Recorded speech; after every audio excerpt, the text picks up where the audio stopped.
4 different platforms. Um, Exodus. I need to probably get this one lit up. Sorry we're late, you guys, but we are having to get used to this new schedule we decided to do, which is 11:45. We're just a few minutes late, like 10 minutes late.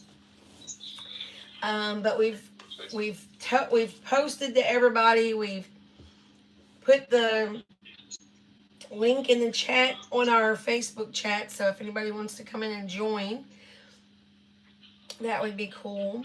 I'll learn more about this eventually, and we can invite the public. That's on my page, your page, etc. It'll come up and ask me if they can join, but I don't know how to not let them join. So we've got to figure that out first, and then we'll be able to do it. Let me get over to where you are actually. There we are. Okay, so we're good to go now. We're ready to get started. I wanted to show you all my cup. Just chilling.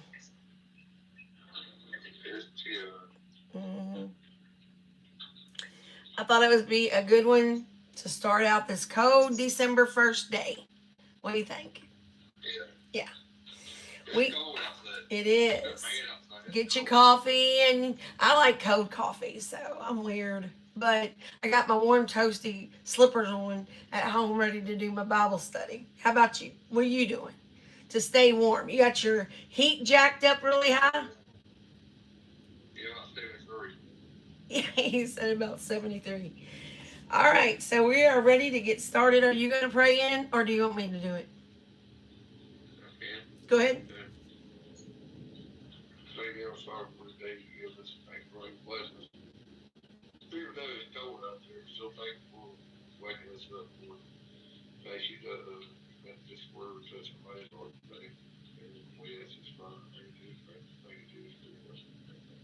Amen. Good prayer. Good prayer.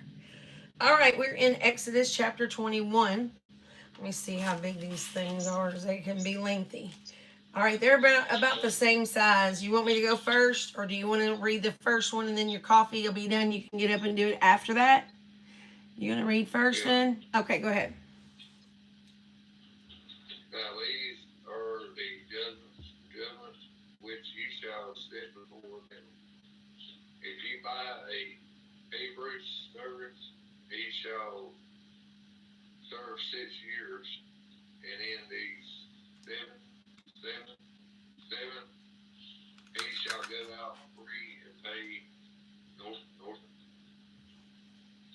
Hang on, I'm getting it pulled up on mine. Nothing is what mine says, I think.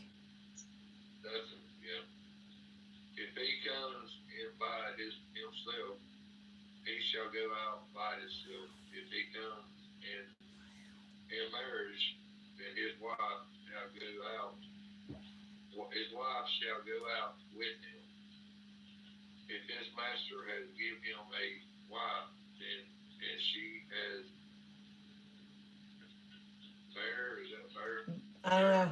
Boar or bear, maybe?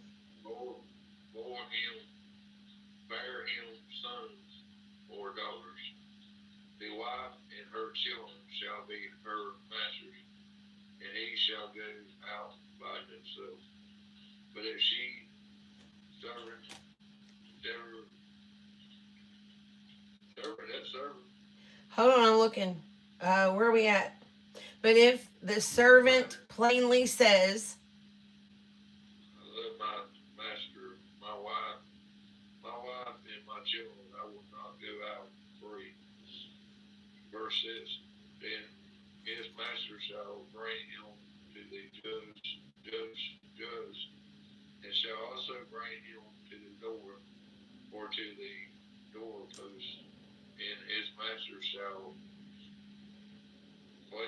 pierced. Pierce. In other words, he's going to have an ear piercing. And all. We'll have to look it up, but I have a funny feeling it's kind of like whenever you tag a cattle, you know how they put the thing on their ear? It's not very much that you see it, because only like cattlemen that take care of cattle would know that, but they do put a like a tag on them to let them know that they're owned. So that looks like what they're doing right there. They got like a number on them or something. Yeah, they're tagged as in they're going to stay with that master the rest of their life, and he shall serve him forever. And if a man sells his daughter to be a female servant, she shall not go out as the male servant did. Verse 8, if she does not please her master, who has Betrothed her. betrothed Basically, her like to marriage. himself, then he shall let her be remaining. He shall have no right to sell her to a Foreign foreign people. people, since he has Dealt dealt deceitfully. deceitfully with her. All right, let's stop for a minute. So it sounds like to me, if we go back up, let's go to number 7 again. And if a man sells his daughter to be a female slave, she shall not go out as the male slaves do. So there's a difference in the way that the women were treated in slavery, even. If she does not please her master, who has betrothed her to himself. So, in other words, the man bought her to be his wife. We don't do that anymore. Then he shall let her be redeemed. He shall have no right to sell her to a foreign people, since he dealt deceitfully with her. So, in other words, if he is to sell her back out to be a slave again, he cannot sell her to a foreign people. She has to be sold to another person who is in the Israel community. So there was a lot of stipulations back then. Okay, number 9. If he has Betrothed her. betrothed her to his son, he shall deal with her according to the Custom of daughters. Of daughters. So it looks like to me that if he was to give this woman that he was going to keep and gives her to his son instead to marry, then now she's a daughter. She's no longer a slave at all. All right, verse 10. If he takes another wife, he shall not diminish her clothing or her marriage right. Okay. Hold on. So again, this is back, and we even had this back before World War II. Men took care of their women. That was how it was in society. It's not like that anymore. Women are just as equal as men anymore. But back then, we can understand why women didn't have the right to speak about the Bible. They were like property or slaves, right? Yeah. Verse 11. And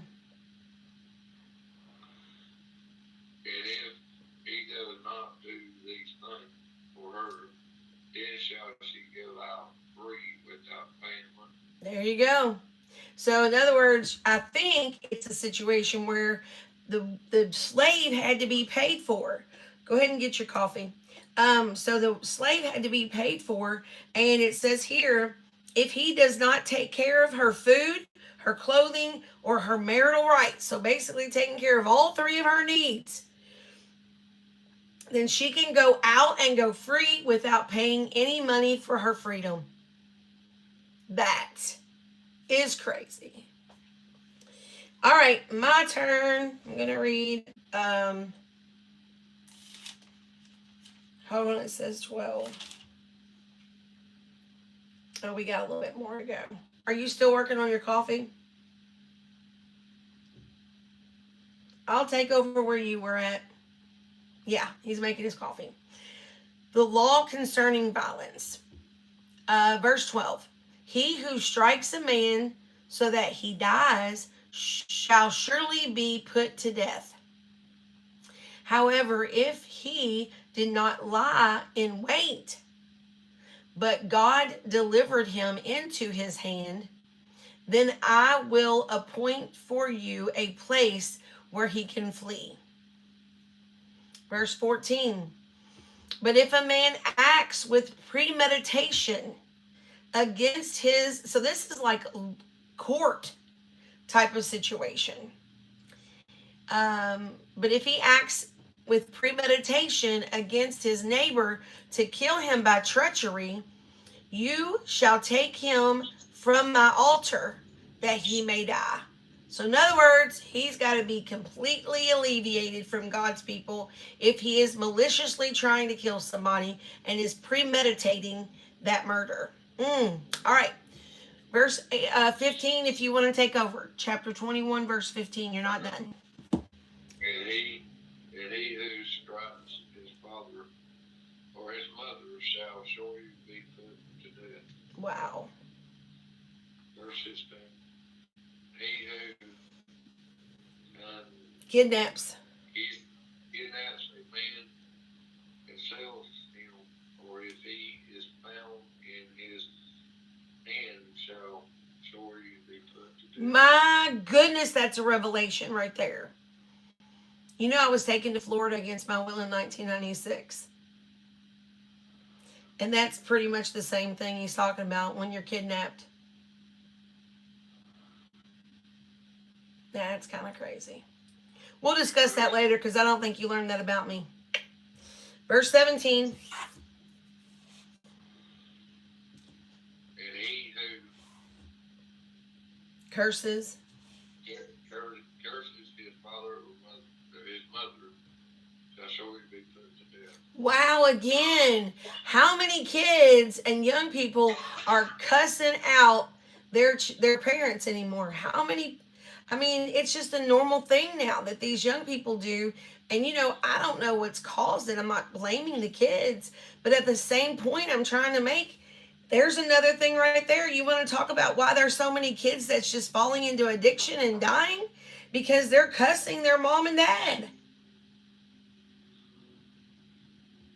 You see that? You okay? Yeah. All right. And he who curses his father or his mother shall surely be put to death. All right, verse 18. These are things that God don't like. That's what I'm saying.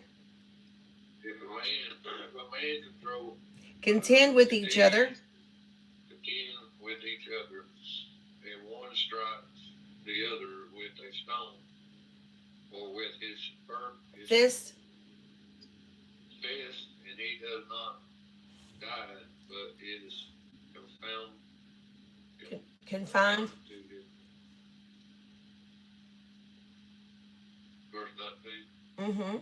If he rise against and walks about outside with his staff, then he who strike him shall be acquitted. Let me read it again because I want to figure out what acquitted means. I mean, I think it's if he rises again and walks about outside with his staff, then he who struck him shall be acquitted. So he won't be guilty. All right, go ahead. He shall only pay for the loss of his time. And shall provide for him. Provide for him to be thoroughly healed. So in other words, that's probably why we got court systems today. If you think about it, because if somebody hurts you, you can take them to court and you can make them pay for your injury and it's all in I mean, our judicial system is based on God principles. So it's crazy that people are trying to change it because we are a nation. The United States is a nation based on the principles of God, which are the Holy Bible. So you can see right there, they even made our court system in the same way that they've made these. All right, we're in chapter 21, verse 20. Okay,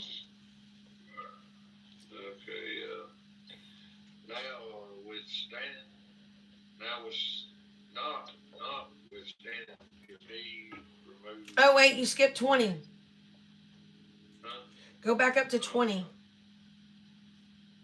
if a man beats his male or female servant with a rod, so that he dies under his hand, and shall surely be punishment. Is that right? Mm-hmm. Verse 21. Mm-hmm. Notwithstanding, if he remains alive a day or two, he shall not be punished. Okay, so I'm thinking it means that if he's beating him and he dies, then the man shall be punished. For he is property. Property. But if he is alive for a day or two, he shall not be punished. So in other words, he beat him pretty bad, and then he winds up dying from his injuries. They're saying that the person that did it will not be punished because he is his property. And I feel like that God pretty much determines when we're going to die. So that's just my version. Verse 22, Exodus chapter 21. If a man bite and hurt a woman with child, so that she give birth Prematurely. Yet no harm follows, he shall surely be punishment Accordingly as as the woman's husband imposes on him. imposed on him, and he shall pay as the judge determines. So in other words, if a man fights and hurts a woman with a child, in other words, don't be messing with women who are pregnant, so that she gives birth prematurely, yet no harm follows, he shall surely be punished accordingly as the woman's husband imposes on him. What do you think the husband would do? Good Lord. All right, let's keep going. Probably. Verse 23. But if any harm follows, then you shall give life for life. It's the rule back then. Life for a life, eye for an eye, tooth for a tooth, hand for a hand, foot for a foot.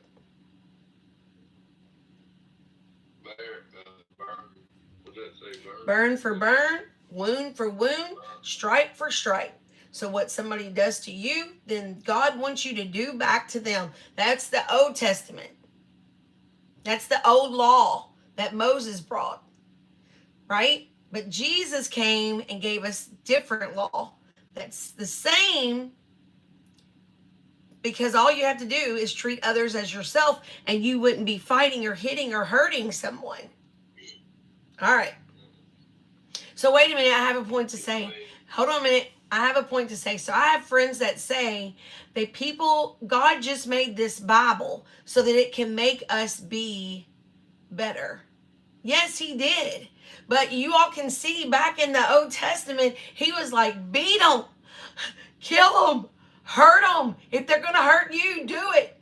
God was a very vindictive God. I don't know if that's the right word, but he was a very mad entity, that if people hurt each other, he wanted them to hurt each other back. But when he sent Jesus, that's where grace came in. And he's saying now, treat others as they would treat you.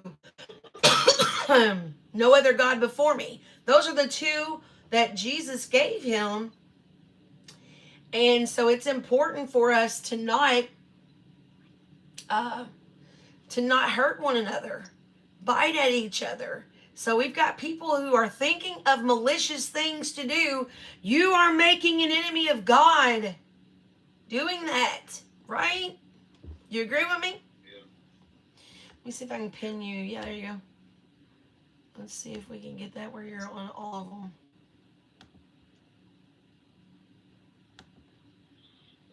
It didn't do much. I think it's the way that you got your camera. Like, that's probably why it's not showing the other side, which is fine, I guess. Okay, what verse are we on now? 26? It's got a pin on there. What are you talking about? No, I mean that yours is, your phone is sitting like this instead of like that. That's why my tile's bigger than yours. It's fine. It's okay if you're okay with it. I'm just saying that's why I got a bigger tile. 27. Yes.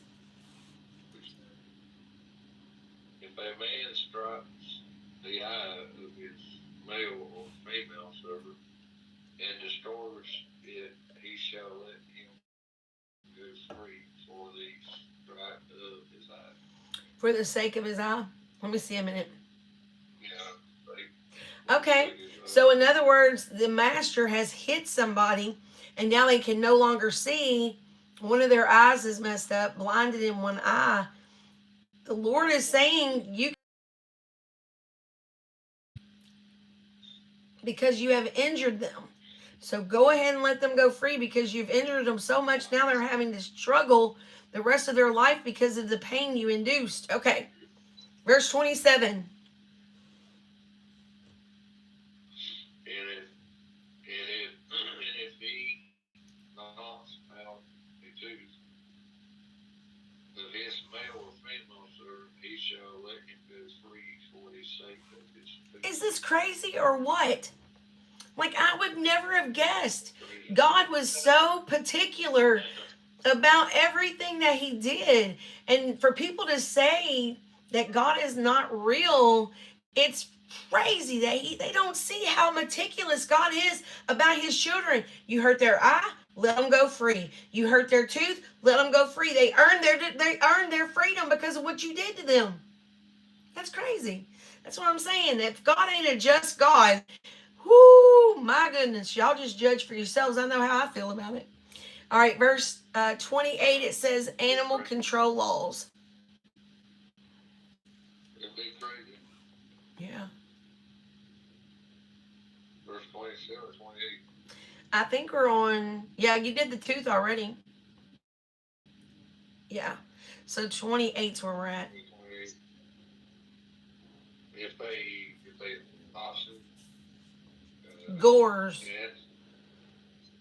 gores a man or a woman to death, then the oxen shall shortly be stoned, and its flesh shall not be eaten, but the owner of the oxen shall be Acquitted. wicked. Acquitted means set free. 29. Mm-hmm. But if the oxen tender, that Tended. tend to toss Thrust. thirst with its horn in times past, and it has been made known to his owner, and he has not kept it confined, Yep, that it confined. has killed a man or a woman. The oxen shall be stoned, and its owner also shall be put to death. Why do you think that is? The owner didn't keep the dog, not the dog, but the oxen pinned up. I feel the same way that if you have a dog that's attacked people and you haven't confined it, Amber, she had that situation happen. She had to put her dog down because her dog attacked another dog. Not even a human, but another dog. But they put the dog down because of it. It was like, I don't know, some kind of statistics or something in that county. All right, verse 30. If there is imposing on him Imposed. Yep. summon, Imposed. then he Mm-hmm. imposing on him summon of money, then he shall pay to Redeem. his life with whatever is imposed on him. So you want whether it has was that what he said? Gourd. Garden, door, In other words, what that or means his is son, he's or taken and used his horn to hit the person to unalive them. yeah, his son, or go away daughter, according to this judgment, it shall be done with him to him. 32. If the Oscar gores a male or female servant, he shall give to their master 20 strips of. Is that right? 20 Mine says 30 shekels, so I don't know. I thought New King James Version was what you had. Yeah, that's what I got. 30 strikers Shekels. of silver in the Oscar. Sickles, silver in the Oscar shall be stoned. 33. If a man opens a pit, or if a man digs a pit, and does not cover it, and a oxen or a donkey falls in it. 34. The owner of the pit shall make it good. He shall give money to their owner, but the dead animal shall be his. 35. If one man's oxen hurts another's, so that it dies, then they shall sell the live oxen and driving that driving drive or something. Hang on, I'm answering my mom. She's wanting me to go to the store with her. So I have to tell her after we get done with this. So after I get done with this, I'm going to go with her and then I'll call you, okay? Let me go back to where I was at. She's wanting me to go to Walgreens and to the store with her. All right, where are you at? 35. All right, where was you at? And just reading from the top. If All right. one man's oxen hurts another so that it dies, then they shall sell the live oxen and deliver. Divide is what Shall mine be says. divide, 145. divide the money from it, and the dead oxen they shall also divide. 36. Or if it was known that the oxen is that what Tended, tend to thrust. thirst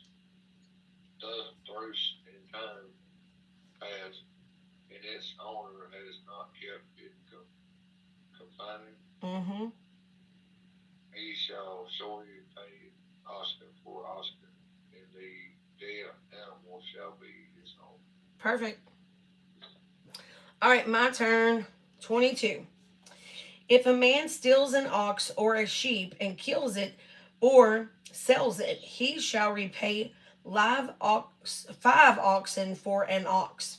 Oh, wow. And 4 sheep for a sheep. Okay, so the man did something deceitful. He stole it. And because he stole it now, he's got to pay him back 3 times more than what he had. All right. If a thief is found breaking in and is struck so that he dies, there shall be no blood guilt for him. In other words, the person that did it, they won't get in no trouble.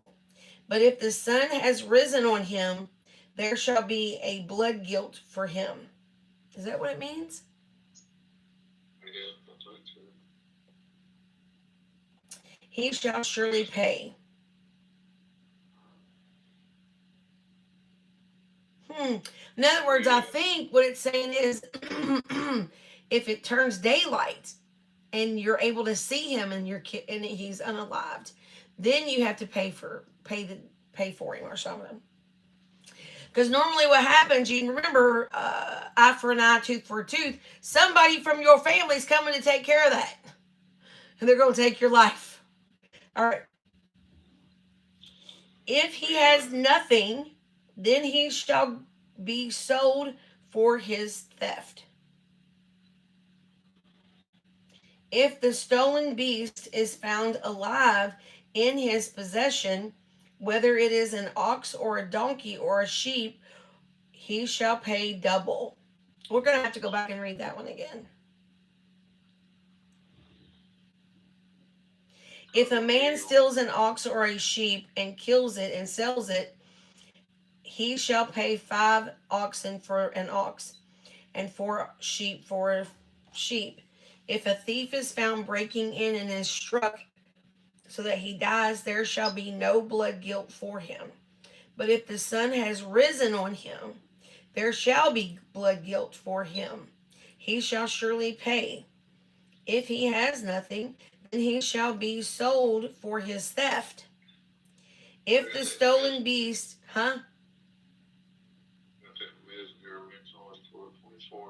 Go ahead and get it. I'm still reading, so I got a ways to go. You can go ahead and get it.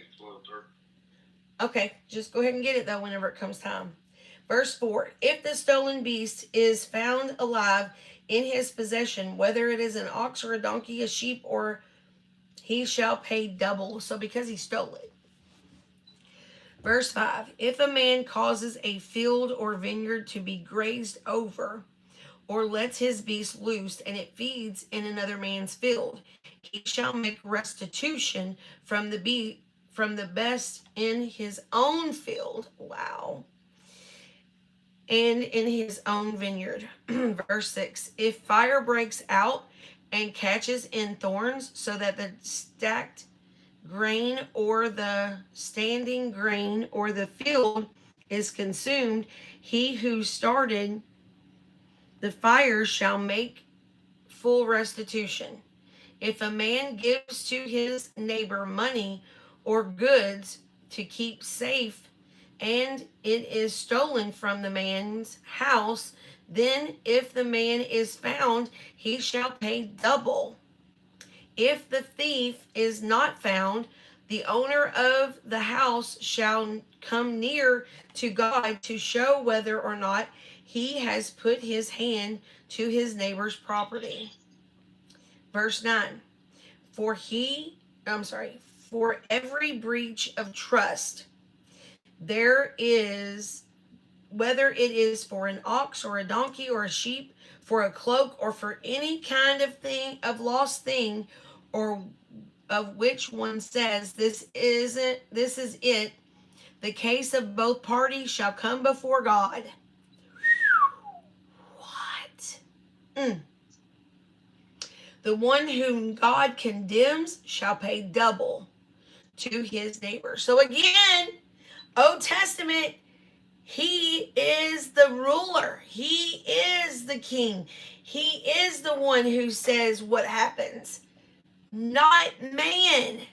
Come on, somebody. I hope somebody's listening today that thinks that they have to go listen to a pastor. You're turning yourself back into Old Testament law. Am I right? If we don't listen to God himself, then why are we even in this deal? We're putting man in God's position. That's how I'm feeling. I'm going to go back and read it again. I just got to make a note of this because it's like we need to know that this is what it said. Where was it at? There it is. Verse 9. Yeah, it goes all the way down and says that. Okay. Hang on, I'm highlighting it.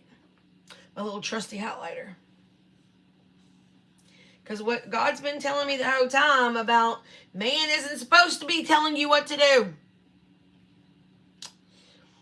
For every breach of trust, whether it is an ox, for a donkey, for a sheep, for a cloak, or for any kind of lost thing of which one says, this is it, the case of both parties shall come before God.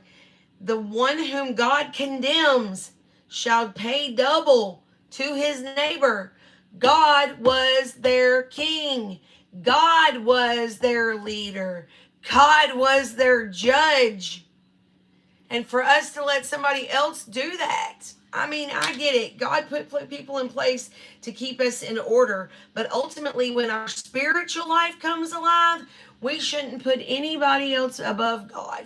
Except, yes, there are authority of people. If you think about it, there are authority of police officers, etc., etc. But there's always a bad cop. Come on. There's always a bad politician, a bad president. I'm just saying, we are putting our trust in man when we should be putting our trust in God. That's my point. I don't feel like I have any authority over anybody. I don't want to. Do you? God doesn't really want authority. He wants you to obey his laws. All right, let's go. Verse 10. If a man gives to his neighbor a donkey or an ox or a sheep or any beast to keep safe, and it dies and is injured or is driven away without anyone seeing it, an oath by God, by the Lord, an oath by the Lord shall be between them, both to see whether or not he has put his hand on his neighbor's property. So back then, people really did make the Lord, they actually understood what having a God meant. Do you agree with me? We don't see that as a God anymore. We don't see God as a God. We see God as our buddy, our best friend, or which he is. Jesus is definitely that because he took our sin for us. But God is a God that created all the earth and heaven. And that's what I like about the Israel people is they've seen that. All the world is made by God, not us. All right. The owner shall accept the oath, and he shall not make restitution. But if it is stolen from him, he shall make restitution to its owner.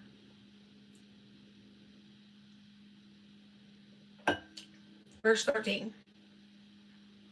If it is torn by beast, let him bring it as evidence. He shall not make restitution for what has been torn. 14. If a man borrows anything of his neighbor, and it is injured or dies, the owner not being with it, he shall make full restitution. 15. If the owner was with it, he shall not make restitution. If it was hired, it came for its hiring fee. Verse 16, law about social justice. If a man seduces a virgin who is not betrothed and lies with her, he shall give the bride price for her and make her his wife.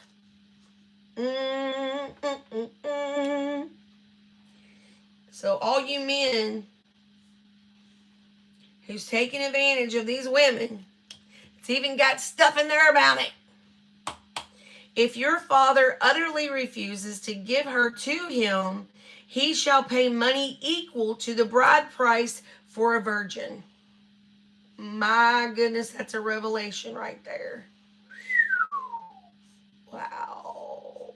Bam, bam, bam, bam, bam, bam, bam. Because it basically back then means if she wasn't a virgin anymore, and when you get married, that had to be something.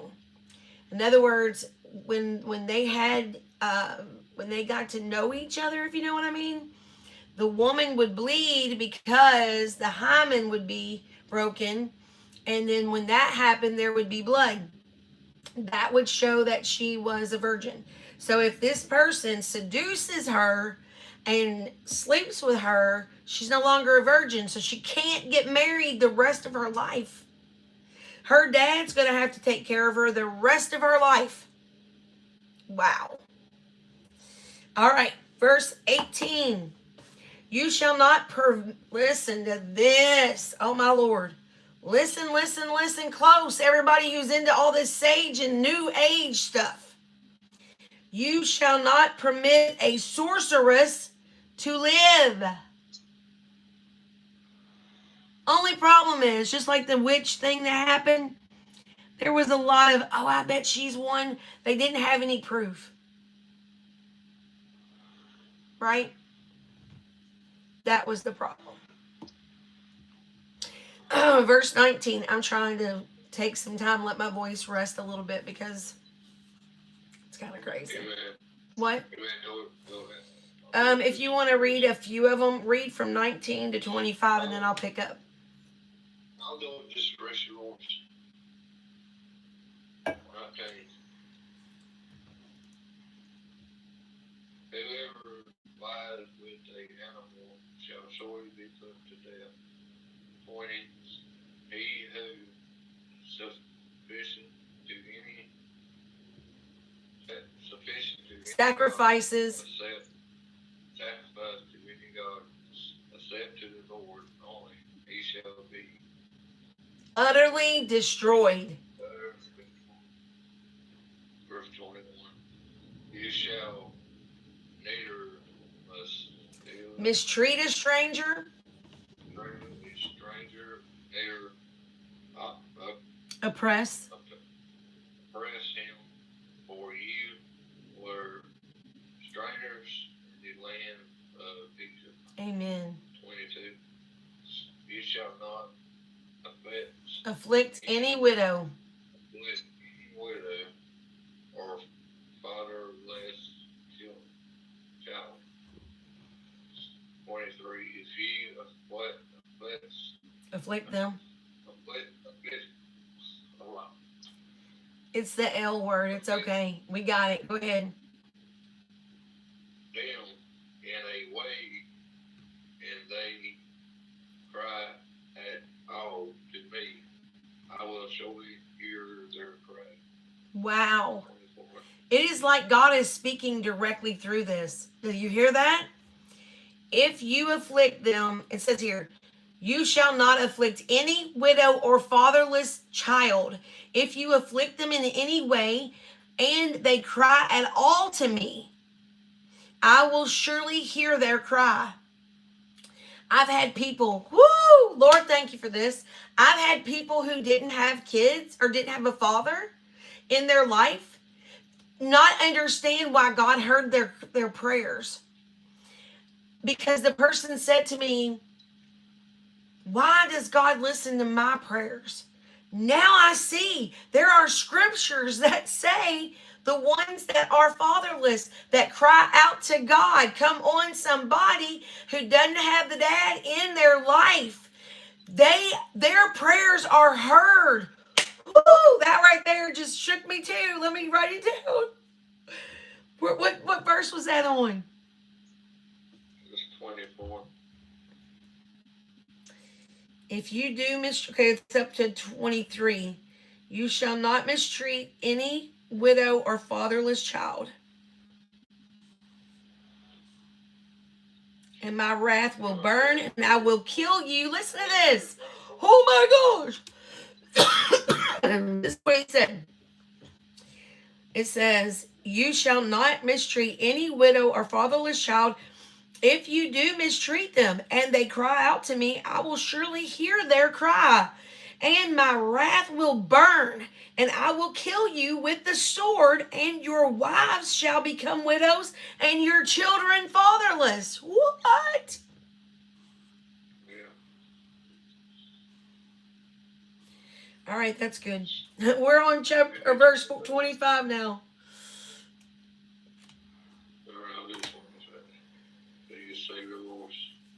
Okay. If you lead Lynn. If you lend money to any of my people who are poor among you, you shall not be like a money lender. To him you shall not charge him interest. Yeah. 26. If you ever take your neighbor's garment as a pledge, you shall return it to him before his sun goes down. 27. Before that is his only Covering, yeah. His garment for his skin.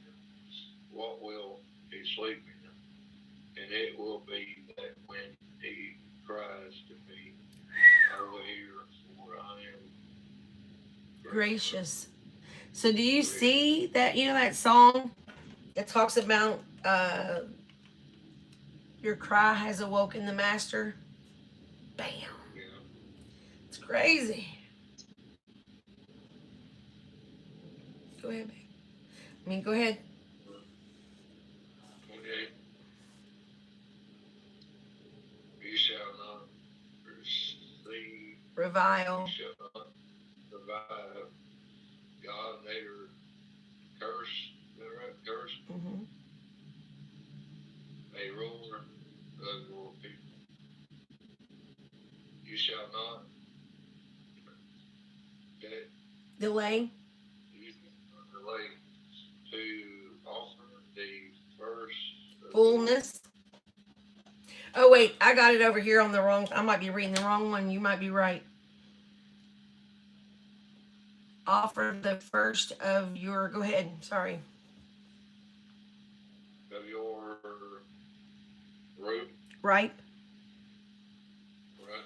Mm-hmm. Produce. Yep. And your justice. Juices. Juices.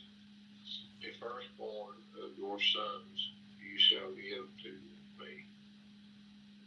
30. Likewise you shall do with your oxen and your sheep. It shall be with his mother. 7 days. On the 8th day you shall give it to me. 31. And you shall be holy man to me, and shall not eat meat. Thank you. Throw. You shall throw it to the dog. Faces in the field, you shall throw it to the dogs. And you shall be holy men to me. You shall not eat meat torn by beasts in the field. You shall throw it to the dogs. Yeah, throw it to the dogs. Okay, chapter 23. You shall not spread a false report. You shall not join hands with a wicked man. Girls, fellas, if they're wicked, stay away from them. All right, let me read it again. You shall not spread false report. You shall not join hands with a wicked man to be a malicious witness. So, in other words, if people are doing stuff that's bad, don't be going and doing it with them. You shall not fall in with the many to. Hold on, let me go back and read it again. You shall not fall in with many to do evil, nor shall you bear witness in a lawsuit, siding with the many so as to pervert justice. Do we have that in America today? Yes. People are not living by God's rules. I think we should get back to the very basics and start listening to the Bible. And we need to get politicians in there that listen to the Bible. All right. Nor shall you be partial to a poor man in his lawsuit. If you meet your enemy's ox or his donkey going astray, you shall bring it back to him, whether you like him or not. Sorry, I just threw that one in there. Verse 5. If you see the donkey of one who hates you lying down under its burden, you shall refrain from leaving him with it, and shall rescue it with him. In other words, you see your enemy having a problem, go help them. Verse 6. You shall not pervert the justice due to your poor in his lawsuit. Keep far from a false charge. I got to figure out what he's saying because it doesn't really come clear on verse 6. Let me just make a note for me to look at that one a little bit more. What happened? Mine says matter. Keep yourself far from a false matter. Hold on a minute. That's what mine says. Okay, charge matters the same, I guess. Let me just look at it in a minute. I got confused in some part of it. Right there. You shall not pervert the justice due to your poor in his lawsuit. So that's what I'm trying to figure out what it means. So go to verse 6. You shall not pervert the judgment of your poor in his dispute. So, in other words, because he's poor, I'm thinking this is what he's saying, right? We're trying to figure it out. We're trying to let the Lord teach us. So, in my opinion, what it's saying is they will pervert the judgment because the person's poor and can't help them. And they can take advantage of it. What do you think? Do you think it's saying? Yeah? Yeah. All right, what other verse are we on now? 4, verse 7. Keep far from... You reading or me? I forgot. We on 8, but we not read that. All right, go ahead. And you shall take... I don't think you read 7. Yeah, because it talks about innocent. Keep yourself far from a false matter. Yeah, that's it, but read the next part. Do not kill the innocent or righteous. And righteous, for I will not justify the wicked. Correct? Yeah. Yeah. And you shall take no bribe. In other words, you're not going to take money. For a pride. Okay, let me help you. And you shall take no bribe, for a bribe blinds and the discerning and perverts the words of the righteous. So bribes are just not good. Verse 9. I'll say you shall not oppress a stranger, for you know the heart of a stranger, because ye were strangers in the land of Egypt. Good job. And 6 years you shall sow your... Yes, and the crazy thing about this is he's even giving you information about how to take care of your land when you're farming. That's what this is about. He's saying that there's a law about the Sabbath, how to rest the land. Watch this. Keep going. Sow your land and gather in its produce. 11,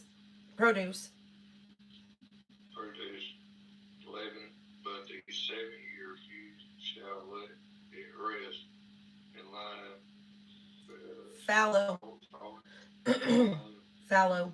That the form of your people may eat, and what they leave the basis of the people may eat. And in like manner you shall do with your vineyard and your olives. Grove.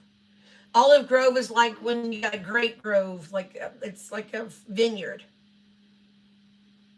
Yeah. Where they grow them all or whatever. 6 days you shall do your work, and on the 7th day you shall rest, that your oxen and your donkeys may rest, and the son of your females servant and the stranger may be refreshing.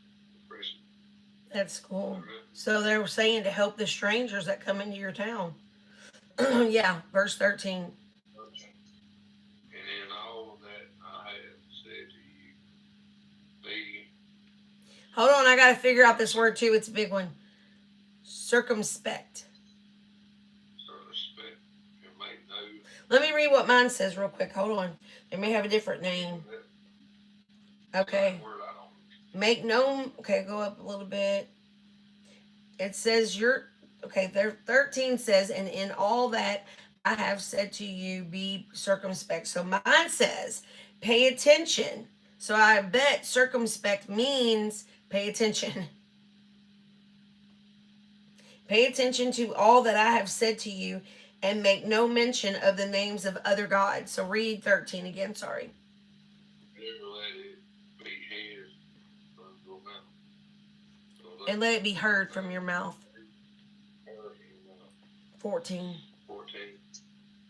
3 times you shall keep a feast to me in the. Hold on, I gotta write this down.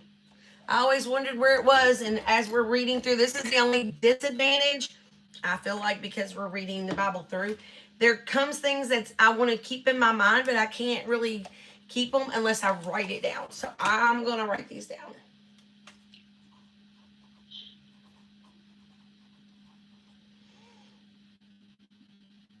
Where are you at now? 14? Yeah. Exodus 23, verse 14. 3 times you shall keep a feast. Why ain't we doing that in the churches? To me in the year. So they would come and worship God 3 times a year. So it didn't say they had to do it every single day.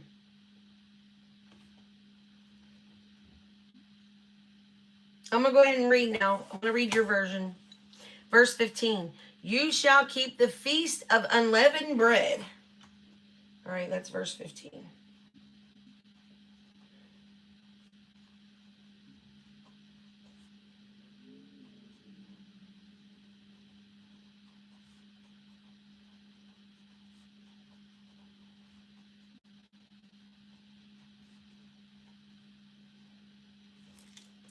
I think the feast of unleavened bread was because of what God did for them.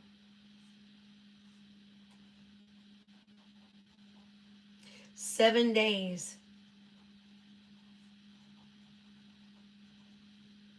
as I commanded you at the appointed time in the month of Abib. I'll have to figure out what those are. I'm sure Christina knows what they are.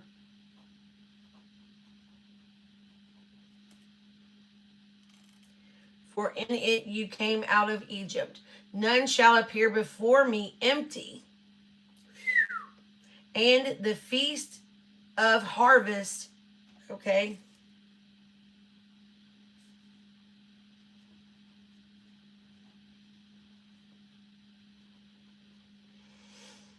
That's verse 16.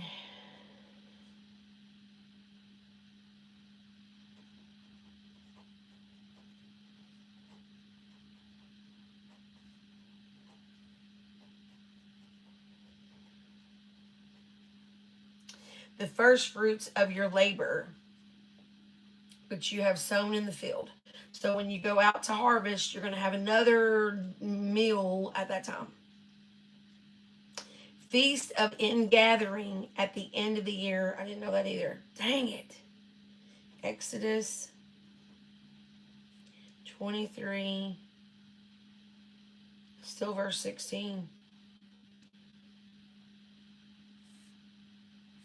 And the feast of ingathering.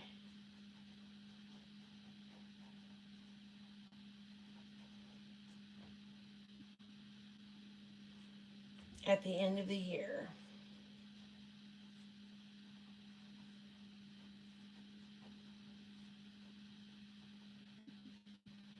when you have gathered in the first fruit of your labor in the field.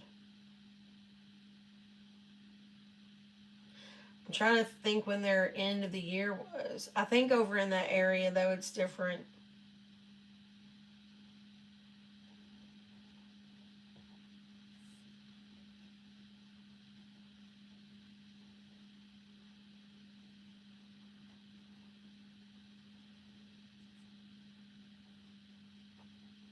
I can't wait to start my studies for this. For at the beginning of the year, I'll be doing more Bible classes with my school stuff, so I can't wait. Gathered in the first fruit of your labors.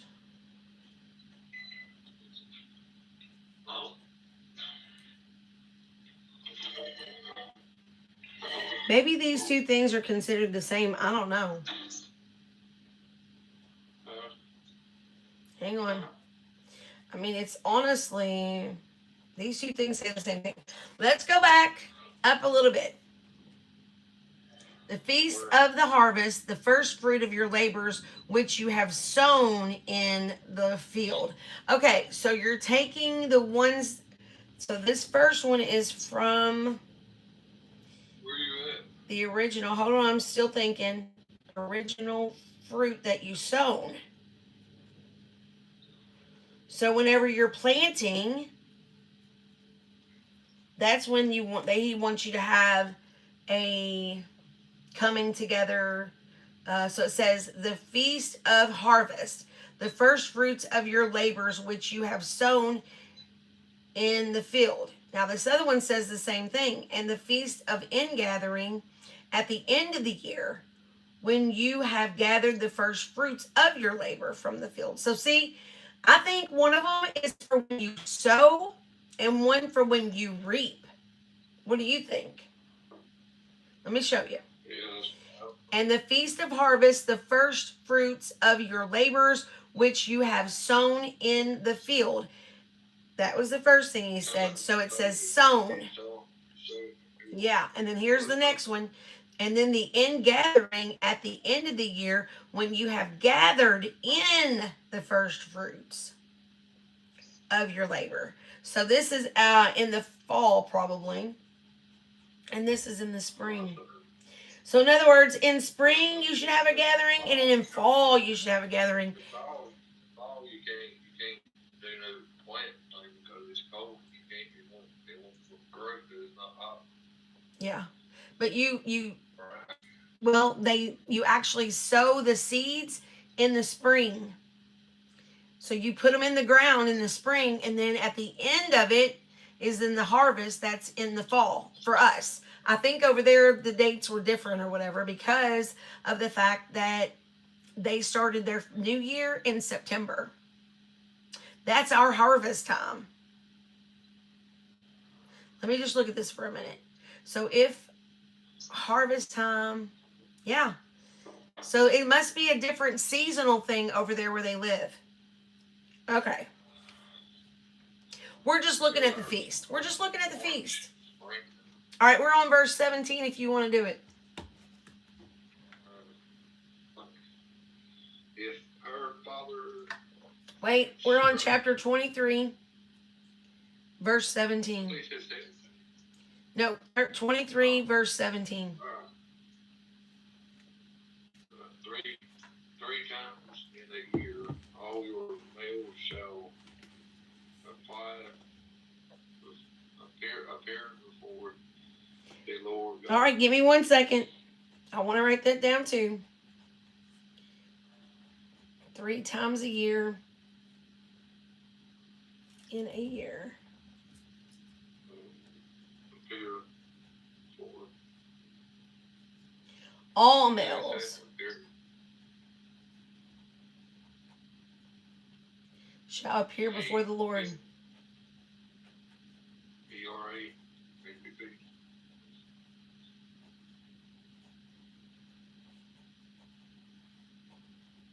Okay. Yep. 18. What? You shall not. We on 18, right? Yes. You shall not offer the blood of my sacrifice with Leavened. leavened bread. Neither shall the fat of my sacrifice remain until morning. Is that right? Mm-hmm. 19. The first of the first fruits of your land you shall bring into the house of the Lord your God. You shall not boil a young goat in its mother's milk. That's crazy. I'm thinking if you do that, you're probably going to get sick. I don't know. We'll have to ask farmer's wife. I don't know if she's actually ate goat. I'm thinking it's possible, but I wouldn't think that they would be keeping their animals to do that. What? Milk, milk that you buy in the grocery store, that ain't no grocery to do that. But I know that, but goat, I'm they might. saying that in this particular case, maybe she has some insight about the I goats mean, in goat, and the goat milk. I don't think you want one goat milk. I don't think it's. Yeah, I don't know. So we're going to keep going. The angel and the promises. So what is that about? Let's read that. 20. 19 or 20. 20. 20. Mm-hmm. Behold, I send an angel before you to keep you in the way and to bring you into the place which I have prepared. And we got 21. Keep going. We got to go all the way to 24, so you read as long as you want to. Beware of him and obey his voice. Do not provoke him, for he will not that word Pardon. pardon your transgressions,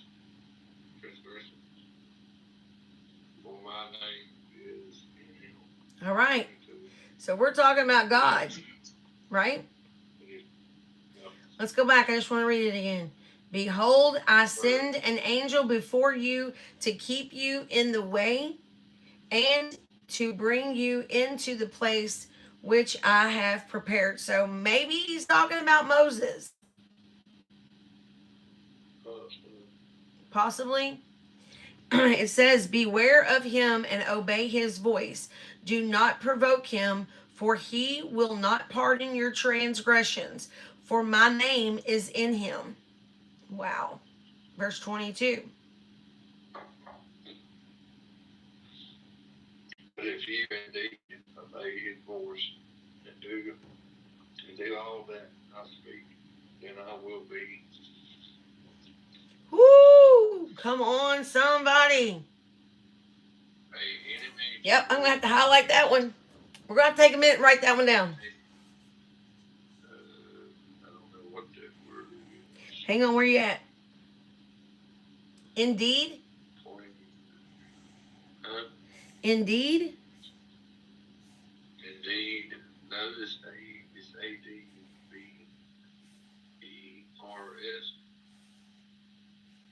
After Manson.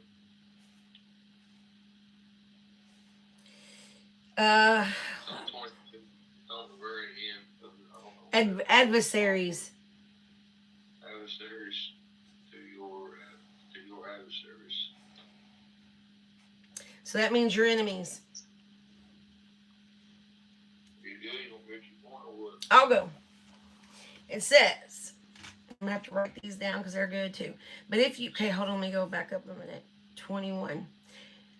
I just love the whole thing. Like, conquest of Canaan promised. So, evidently, the Lord sent an angel before them to go fight against Canaan. All right, I'm going to read all of that for us, okay? I'm going to read to 24. Behold, I send an angel before you to guard you on the way and to bring you to the place that I have prepared. In other words, he's taking them to the promised land. Pay careful attention to him and obey his voice. Do not rebel against him, for he will not pardon your transgression, for my name is in him. 22. But if you carefully obey his voice and do all that I say, then I will be an enemy to your enemies and an adversary to your adversaries. When my angel goes before you and brings you to the Amorites and the Hittites and the Perizzites and the Canaanites and the Hivites and the Jebusites, I will blot them out. And I blot them out. You shall not bow down. He told them right here. You shall not bow down to their gods, nor serve them, nor do as they do. Woo! Don't do yoga. I did it and didn't realize all this happened until I read the Bible. And now I'm like, I'm not doing yoga ever again. Because they do that as a spiritual thing. They even say kamasta, I don't even know all the words, but something like that. And that's not right. Lord, forgive me for even saying it today, but it's just going to be a lesson for somebody. They are saying words you do not understand. Do not do yoga. You shall not bow down to their gods, nor serve them. Not do as they do, nor do it as they do.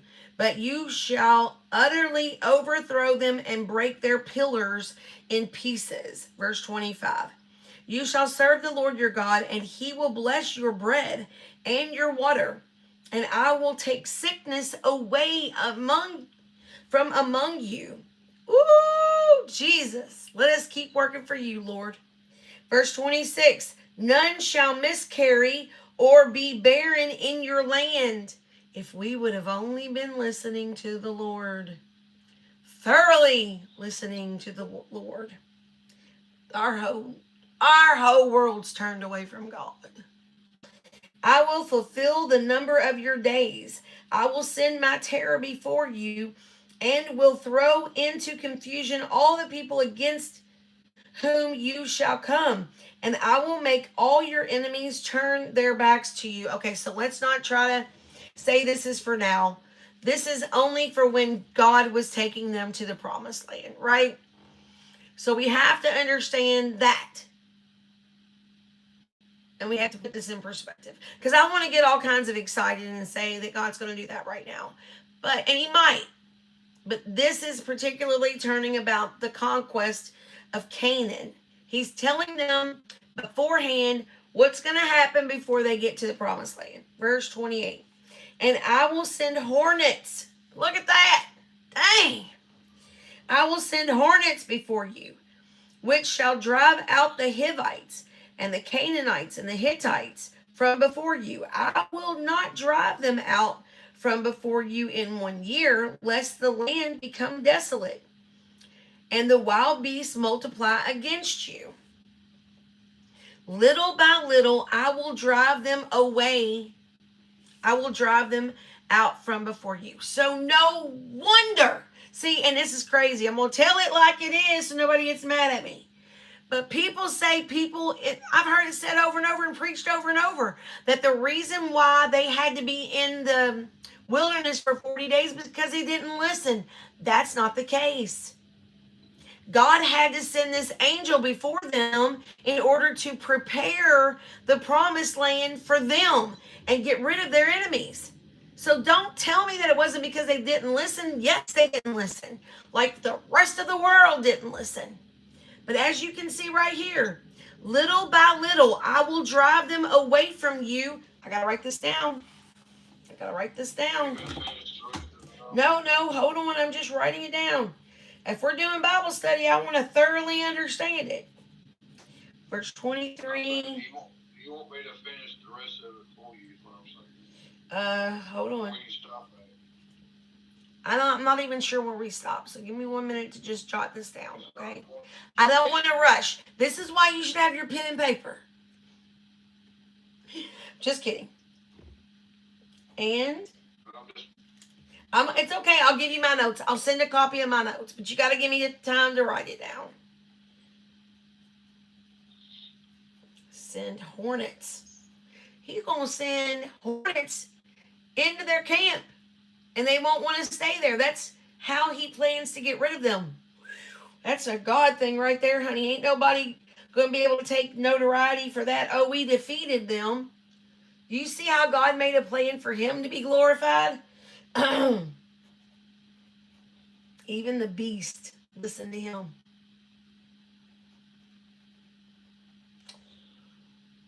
Which shall drive out. So this is his plan. They didn't even have to fight if they would have just listened to him. Maybe. I don't know. I'm saying the same thing everybody else is saying.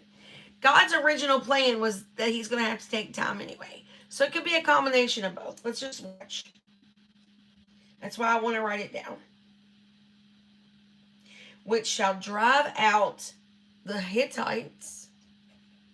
No, the Hivites. Hivites.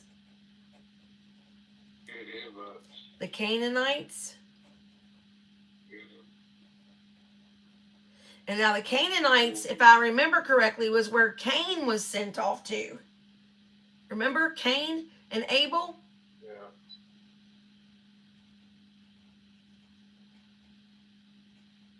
Yeah. Now we're at Hittites.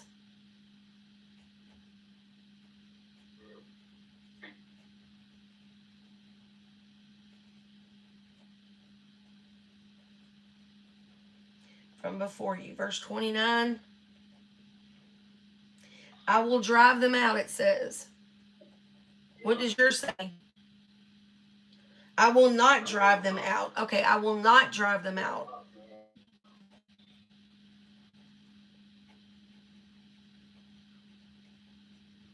From before you in a year, in 1 year.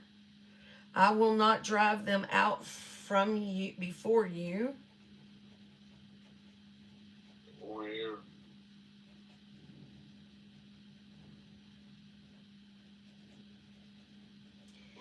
Comma, lest the land become desolate. Desolate means barren, where the food and stuff like that's not there. So he wants to make sure he does it quickly so that their food and things will be something that God's people can have. Free, cleared. All right, let me finish this. Become desolate. Desolate. And wild beast.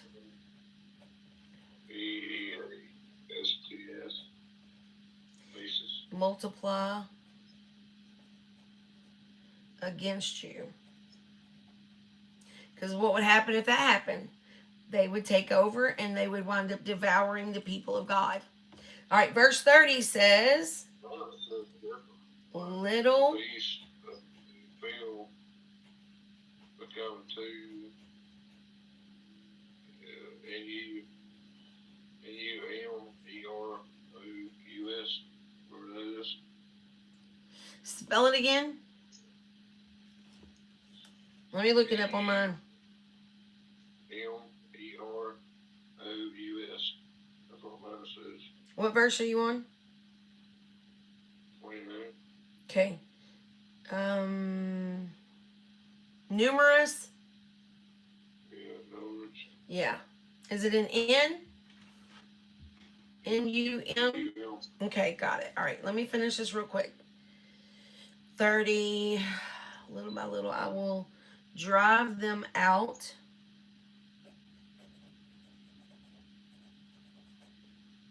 Before you. From before you.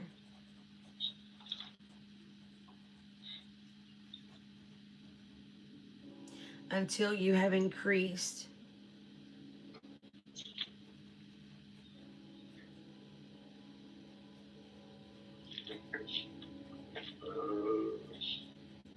Do you still feel cold? Huh? Do you still feel cold? Feet's cold. What? Feet's cold. Oh, get some socks on. Yesterday, tell everybody what you did yesterday while I'm writing it down.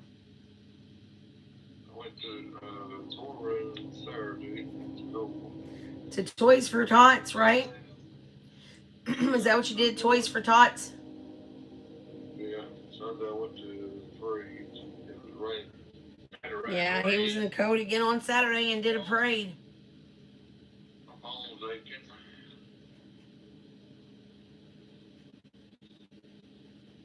That's about it. Came home, I drove the rain back home.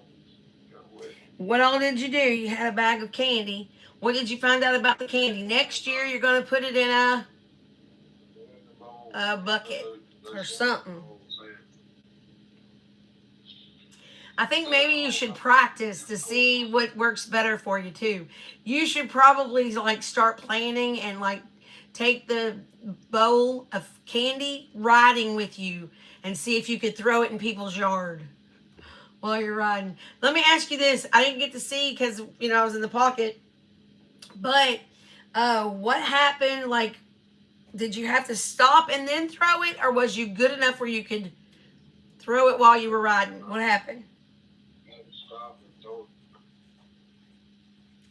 How long did it take you to get through the whole parade? How long did it? About an hour. Yeah, I figured it was pretty long. About an hour and 45 minutes. Yeah, being in the cold and in the rain that long. Better than me. Good thing you are young.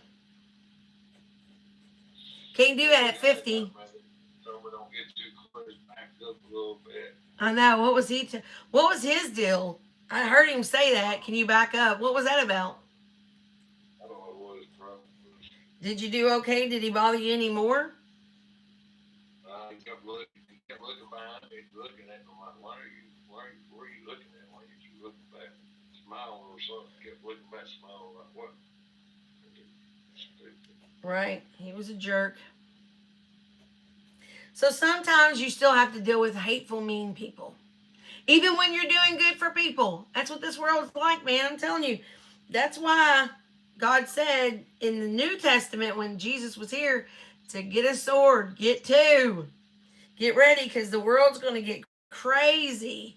For some reason, we can't get back to God. We're going to have that happen. Hang on, I'm almost done. Yeah, they are. Get mad for no reason. So. Yeah. I remember one time I was driving down the road and I don't remember if I kind of pulled over. I know there was two lanes and they narrowed to one, right? I know that was the case. I go down to the end of the stoplight. I turn right. There's no place else between there that I could have cut this woman off. We get to the next light. I had to drive another 3 miles or something. I'm sitting at the light waiting. This woman gets out of her car, comes up to my window. I'm thinking, dear Lord, she is brazen. Like I could have, and I didn't, but I could have been backing.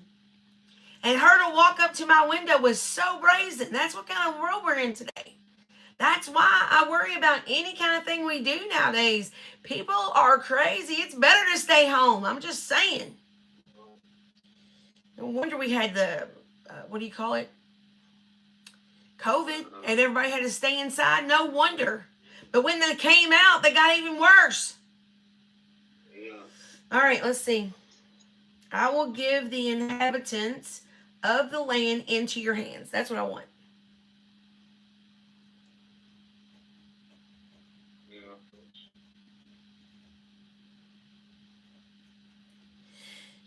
Hold on, because there's still a lot more. Hang on. I'm still on verse 31. I'm at the end of it, though. Give me one moment. The Grinch there, he's in jail.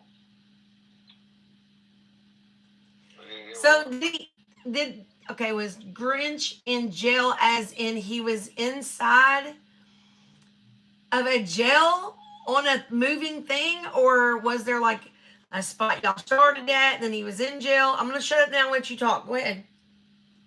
No, he was in jail on Swan Street. He was moving. They was moving. Okay, that makes sense. I mean, he didn't have all the stuff taken over like the Grinch, like that Grinch did. the Grinch he saw like he did.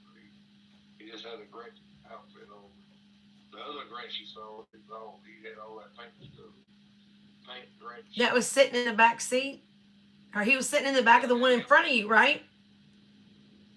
In front of him, when I threw that candy to him, I said, "Here you go, Grinch." I got a piece of candy, no Grinch. Is that the one that talked to you, though, and said, slow down? Yeah. You threw it at him before or after they told you that? Before, that's that Grinch. Remember I showed you the Grinch? I said, look, there's the Grinch. He got Santa Claus suit on, but he's a Grinch. Yeah, so maybe, possibly, they didn't think that you were giving them candy. Maybe they thought you couldn't throw very good and you needed to move back. But you were being nice. They just didn't understand that. I get it. I can see that. It's kind of hard when you got gas on gas, and you got to hold that. You got to do the brakes. Do the brakes plus the boat, too. Yep. All right, we're on verse. We can go ahead and go to. I'll read 31 and you read 32 to the end. How about that? 31 says, "And I will set your border from the Red Sea to the Sea of the Philistines, and from the wilderness to the Euphrates, for I will give the inhabitants of the land into your hand, and you shall drive them out. And you shall drive them out before you." So he's saying, you got a part in this. It's not going to just be me, but you're going to drive them out before you. Okay, verse 32. You should make no conversation. Covenant. But you should not make no covenant with them, neither with their gods. 33. They shall not dwell in your land, lest they make you sin against me. For if you serve their gods, it will surely be a Snare. snare. Okay, so here we go. Can we just look at the Bible and say this is what God, the Holy Bible, which I have found, Catholic churches don't even read the Holy Bible. They don't. My mom and I were talking about it. I want to talk to somebody who has been involved in a Catholic church. I want to know, I'm going to have to get a hold of Nisa. Do they read the Holy Bible? Mom said they don't have the Old Testament. That's what she said. So, she said somebody at her work said that whenever they had a question about Old Testament, they said, you're going to have to go talk to her because we don't read that part. So, we need to find out. Let me put that on here. Does the Catholic Church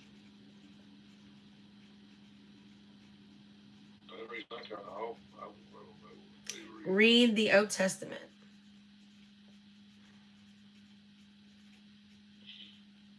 They don't read the King James. Hang on, I'm going to look it up on Google. Does the Catholic Church use the Holy Bible?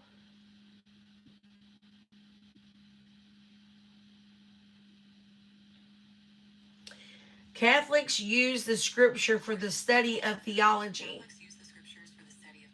Okay. Quiet.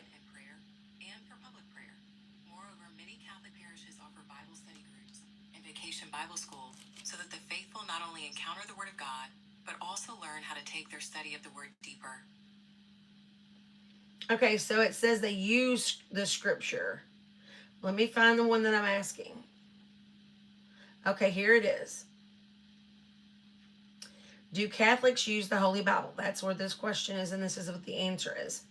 Bibles used by Catholics differ in the number and order of the books from those typically found in Bibles used by Protestants, as Catholic Bibles retain in their canon 7 books that are regarded as non-canonical in Protestantism, though regarding them as non-canonical by Protestant Bibles traditionally include these. Okay, let's read. This is Catholic Bible Wikipedia.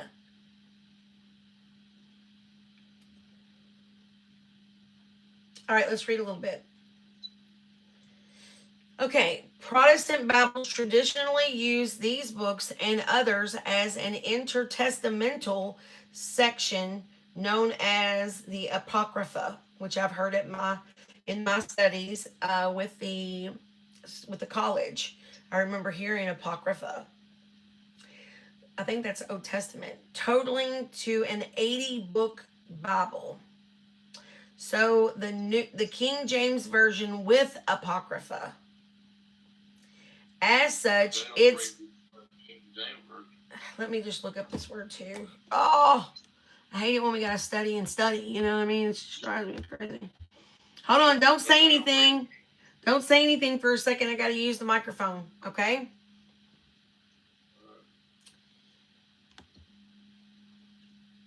What is the Apocrypha? According to Anglican Compass. So what is the Apocrypha?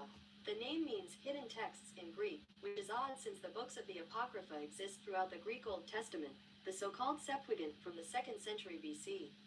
The earliest Christian Bibles, called codexes, from the 4th century AD, also contain them.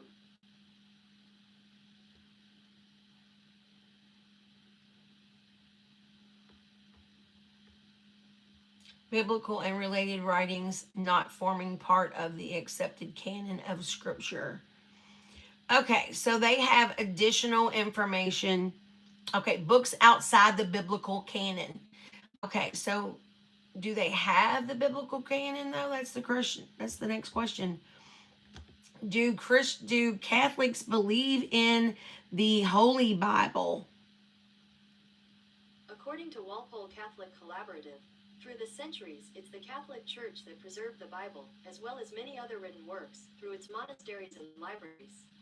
Catholics believe that the Bible is God's self-revelation, inspired and written without error. They still aren't doing it. Okay, do Catholics believe in the Holy Bible? Yes, while Catholics don't approach the Bible in the same way as Protestants, the scriptures nevertheless are of a supreme importance in the life of the church. All Catholics are encouraged to read and learn them. Okay, so we're talking about Bible, but it doesn't say Holy Bible. Jeez, man, they make it so difficult. Let me go here. Okay, here we go. All Catholics are encouraged to read them. Let me go here.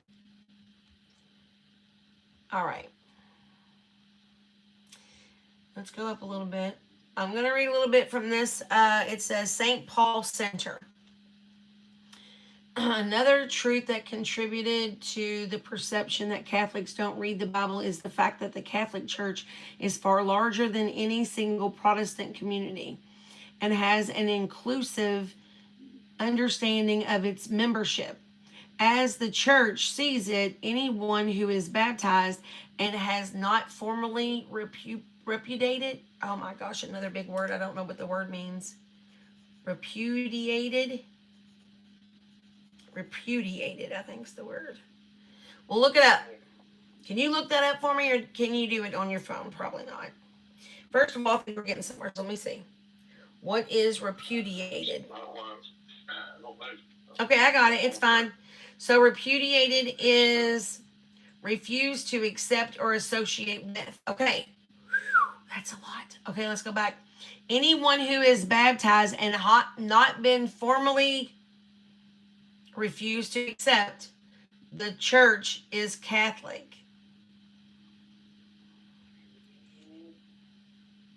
Accordingly, the church is like a nation full of all kinds of people, varying degrees of education, piety, and enthusiasm.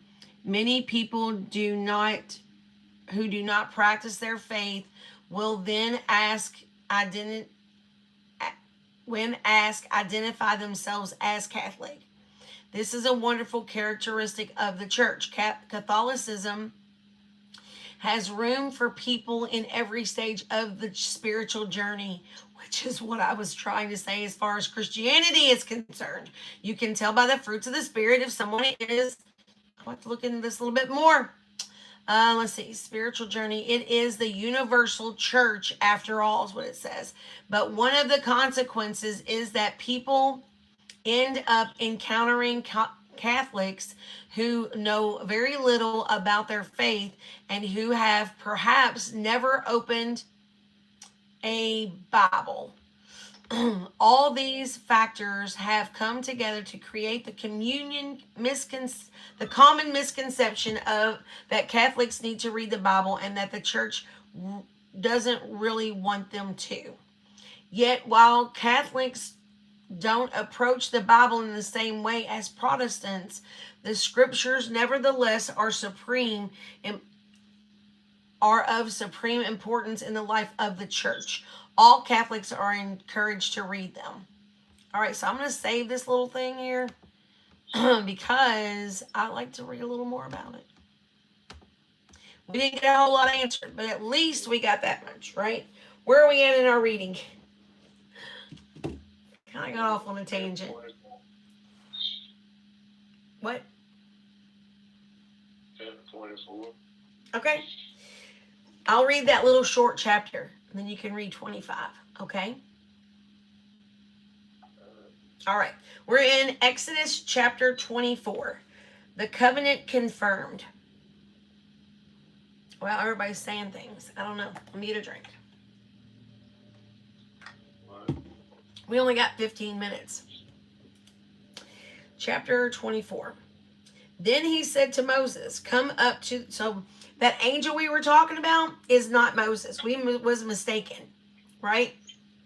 I feel like that he would have said Moses. So it must have been an angel, which is an entity that went before them. Okay. Then he said to Moses, come up to the Lord, you and Aaron.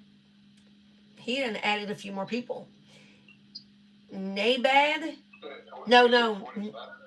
We're on verse 1. That's not 25 verses in this chapter. It's only 18. Yeah, that's why I'm going to read it. It's small. I'm at chapter 25, hon. That makes sense? I want you to read chapter 25. I'm going to try to read all of it, and then I think we'll probably be done because it takes me a minute to read it. Then he said to Moses, come up to the Lord. I'll share it with you. Give me a few minutes. I'll share it with you. I'll get it a little bit, and then I'll say you can read now, okay? All right. Verse 1. Then he said to Moses, come up to the Lord, you and Aaron, Nadab and Abihu. That must be Aaron's sons. If I remember correctly, hang on. Who is Nadab and Abihu in the Old Testament? According to en.wikipedia.org, Nadab and Abihu were the first two sons of Aaron by his marriage to Elisheba. Okay. Daughter.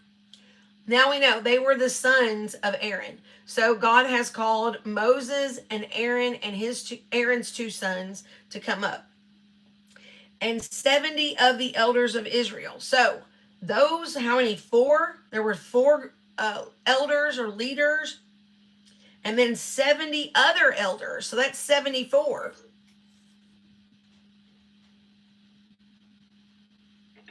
Okay. Mm-hmm. Of Israel and worship from afar. So they needed to be separated while everybody else did their worship. That's crazy. Ain't that what it says? Let me read it again. The Lord said, then he said to Moses, come up to the Lord, you and Aaron, Nadab and Abihu, and 70 of the elders of Israel, and worship from afar. Moses alone shall come near to God, but the others shall not come near, and the people shall not come up with him. So in other words, here's a group of people down here. God told 74 people, Moses included, to go up to where the Lord was, but nobody could go near to God except for Moses. Which reminds me of the temple. Because in the temple, they had an outer court, an inner court, and then the Holy of Holies. Woo! I got goosebumps. That was a revelation right there. If you look at the tabernacle in Israel, it's made that way. Like the outer courts is for the general population, women, children, and men. Then the inner courts is where they go for the presence of the showbread and they had wine and things like that. It was like a whole place inside there where the showbread was. That's where the priests and the elders could go, I thought. And then whenever they had to go, somebody had to go into the Holy of Holies alone in the presence of God. That's how they did their entire thing. That's what they believe now, even to this day, as far as I know, is that they have that whole outer court, inner court, and the Holy of Holies. But I don't think they've rebuilt their temple. So that's what they're trying to rebuild, is the temple that they can do this. But when they go into it, that's not going to be God, because God doesn't want them to create that. Wow, that's a revelation. Okay. 3, chapter 24, verse 3. Moses came and told the people all the words that the Lord and all the rules, and all the people answered with one voice and said, all the words that the Lord has spoken we will do. And Moses wrote down all the words of the Lord. He rose early in the morning and built an altar at the foot of the mountain, and 12 pillars, according to the 12 tribes of Israel. And he sent young men to the people of Israel,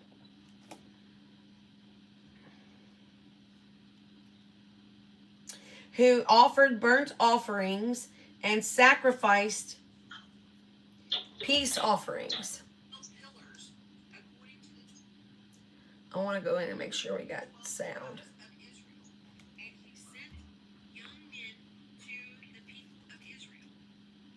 I was wanting to make sure nobody had said anything in there, because I'm not able to see Facebook because I'm in the.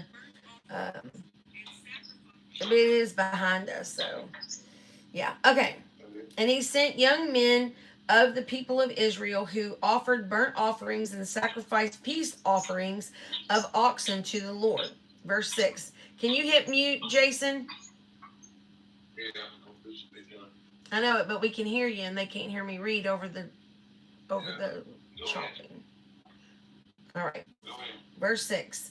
And Moses took half of the blood and put it in basins, and half of the blood he threw against the altar. Verse 7. Then he took the book of the covenant, and read it in the hearing of the people. So the same things that we're doing right now, we are reading the word of God publicly for all people to hear. That is what they did. That's kind of why we do what we do. I gotta write that down. Sorry, I just like to keep notes of things like this. All right, hang on, let me find it. It's verse 7. Okay. Chapter 24, hold on. Chapter 24, verse 7. Then he took the book of the covenant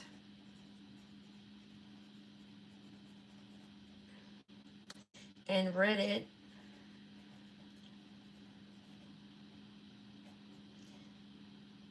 in the hearing. What does yours say when it says hearing? Oh, where are you at?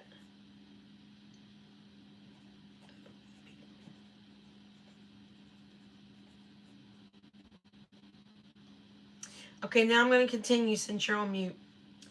And they said, all that the Lord has spoken we will do. Okay. Okay. I'm still at the end of 7. You can read 8 if you want to. 8 to 13, okay? And that the Lord has spoken we will do. And we will be obedient. Now we're at verse 8. So read verse 8 to 13.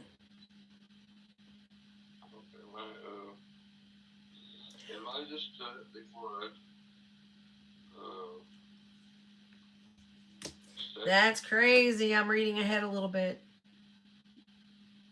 Moses took the blood. What's that? I'm getting it pulled up again. I don't have yours pulled up because I was looking for stuff. Hold on. Spirit. We're in verse, what, 8? Yeah, it was. Hang on, I'm looking. And Moses took the blood, sprinkled it on the people. And said, "This is the blood of the covenant which the Lord has made with you according to all these words." So he made a blood covenant with them, and that's when it happened. While they were in the wilderness, Moses put a blood covenant on the people of God. Bam! I got to write that down. Dang it. Just so much good stuff, you know? And Moses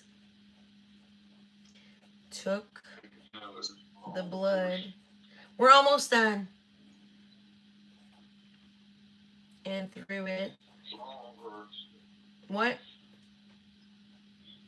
I was taking time right at the end of the long verse. Yeah. And said, "Behold, the blood covenant,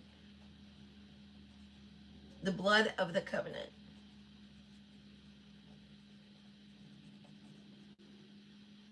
that the Lord Has made, or yours might be different. yeah, it's the same, has made With you, in accordance according to all these words." with all these words." All right, you can go ahead and read.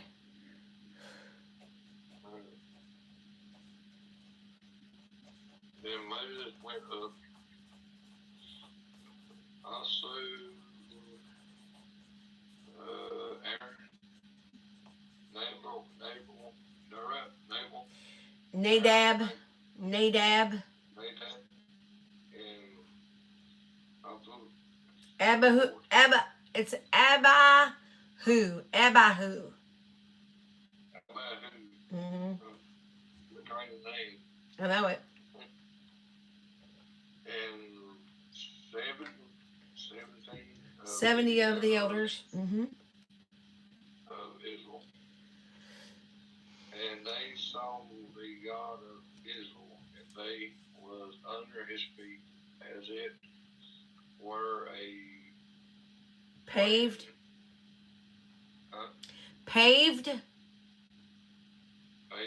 work of sapphire stone, which is blue. stone.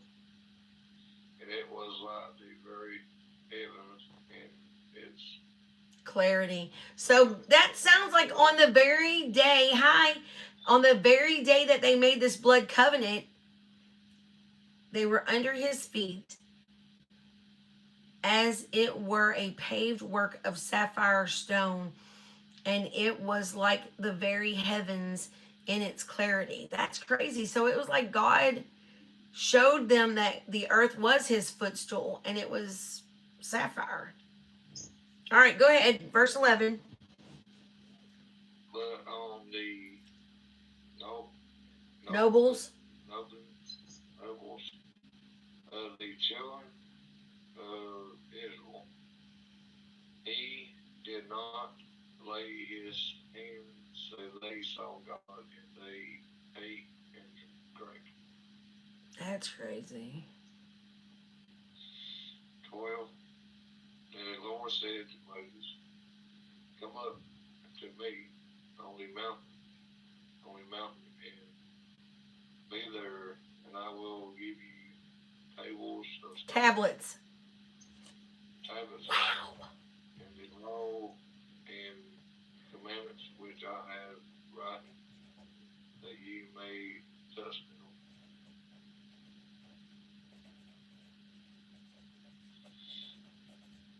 home. Yeah. So Moses arose with his Assistants. assistant Joshua and Moses went up to the mountain of God. And he said to the others, wait here for us until we come back to you. Indeed, Aaron and Her. are with you. If any man has a Difficulty. difficulty, let him go to them. Then Moses went up into the mountain, and a cloud covered the mountain. Now the glory of the Lord Rested. rested on Mount Zion, and the cloud covered it 6 days. And on the seventh day he called to Moses out of the midst of the cloud. 17. The sight of the glory of the Lord was like a consuming. You got it. That was perfect. Consuming. On the top of the mountain in the eyes of the children of Israel. Yep. 18. So Moses went into the midst of the cloud and went up unto the mountain, and Moses was on the mountain 40 days and 40 nights. Wow. That's cool. So we're going to be on 25 tomorrow at 11:45. I got to get ready and go take my mom to Walmart. She's probably going to be embarrassed riding around with me, but I already know if I walk all over that place, I'm going to be sore tomorrow. So I got to go ride a cart. We got to run to Walgreens and get their medicine too. So I'll probably be gone for a little bit. And so I'll call you when I get back. Okay? Tell everybody bye. We love you. I'll see you at that for here in a minute. All right. Bye, guys. We love y'all. Tell them all bye. Bye, y'all. Okay, let me get over here to Facebook and turn them off. End an hour, almost 2 hours. Finish that one up. And then this one.